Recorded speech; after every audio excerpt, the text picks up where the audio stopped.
تفضل واصل. نعم، هناك مجموعة من كبار الجنرالات الذين لا يريدون لا للجزائر ولا لغير الجزائر أن تتحرر من قبضتهم ومن حكمهم، وبالتالي هم مستعدون أن يفعلوا كل شيء. أنا لا أقول بالضبط أن عملية الشعنبي، لأن هذه في نهاية المطاف قد تحتاج إلى تحقيقات لا تبدو العملية مشابهة لعمليات أخرى سبقت في التسعينات في الجزائر الشقيقة؟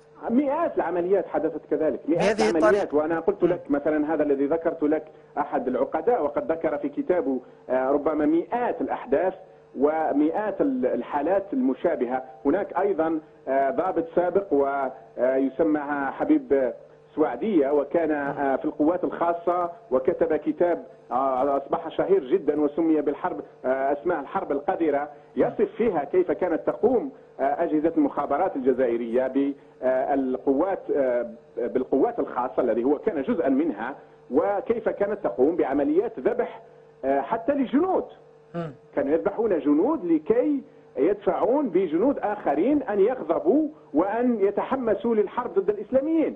عندما تتهم الطرف الخطأ، وخاصة عندما ينكر هذا الطرف، وعندما أنت لديك شكوك، والناس كثيرة لديها شكوك الآن في تونس أن الذين يقومون بهذه الأعمال هي جهات خارجية وهي قوى مخابراتية دولية مجاورة أو من أطراف أخرى خاصة خليجية.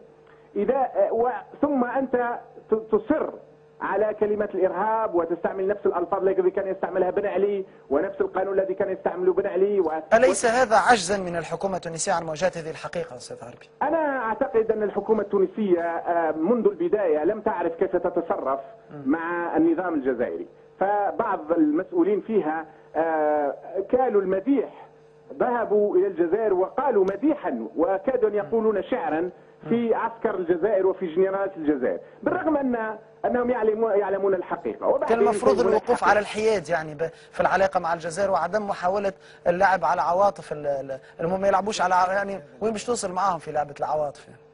نعم، شوف ما فيش عواطف في هذه مع هؤلاء الناس، ثم أن القضايا كانت واضحة. أنا مرة قلت لأحد المسؤولين التونسيين وكان قد عين في منصب رفيع جدا، وقال لي نحن لا نريد أن نعادي النظام الجزائري. قلت له انظر، نحن لا نطلب منكم لا أن تعادوهم ولا أن تحاربوهم، ولا هذه قضية الشعب الجزائري، والشعب الجزائري الذي أخرج فرنسا بعد 130 سنة من الاستعمار سيستطيع أن يخرج مجموعة من العصابات التي تذبح وطنه، سيفعلها. لكن قلت له أحذركم من الخضوع لهم، لأنكم عندما وقلت له بهذه الكلمة ودعني أعيدها لك بالضبط، قلت له إذا ركعتم لهم، نحن نعرفهم، إذا ركعتم لهم فسيقولون لكم قبلوا أحذيتنا، وعندما تقبلون الأحذية سيضعون أحذيتهم على رقابكم. نحن أقدر كجزائريين على مواجهة قضيتنا، بل نحن نرفض أن يتدخل أي كان سواء القريب أو البعيد الشقيق أو الصديق في القضية الجزائرية، وقلناها وأنا أعيدها مئات المرات. لكن لا تخضعوا ولا تبدوا الخوف والرعب منهم، لأنهم سيرعبونكم أكثر ويخيفونكم أكثر ويصلون إليكم. هذه الحالة الوسطى أستاذ زيتوت كيف يمكن أن تصفها في نصحك للحكومة التونسية؟ يعني حالة وسطى بين لا تخضع ولا تعادي، أين يمكن كيف يمكن أن نصف هذه الحالة الوسطى؟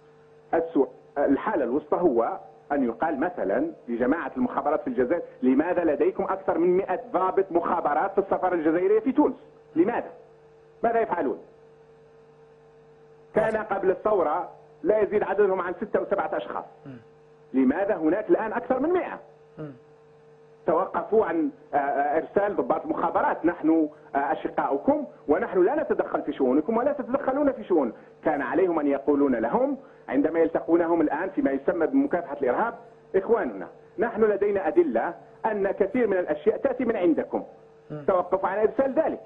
كان عليهم أن يقولوا وأن يصارحوا الشعب التونسي أن هناك جهات خارجية سواء كانت من مجموعة، وأنا أؤكد وأحرص على ذلك، الجيش الجزائري جيش شريف وفيه شرفاء من الضباط ومن كبار الضباط بما فيهم الجنرالات، ولكن هناك قلة تعبث بالجزائر وتريد أن تعبث بتونس وتريد أن تحطم أيضا الثورة التونسية على الحكومة التونسية ومن لديهم معلومات، وأنا متأكد أن هناك من لديه معلومات، أن يصارح الشعب التونسي ويقولها على العلن ويطلب من النظام الجزائري، ولا أقول الحكومة، نحن ليس لدينا حكومة، نحن لدينا عصابة، يقول لهم صراحة: طفح الكيل أمننا خط أحمر، توقفوا عن ما تفعلون.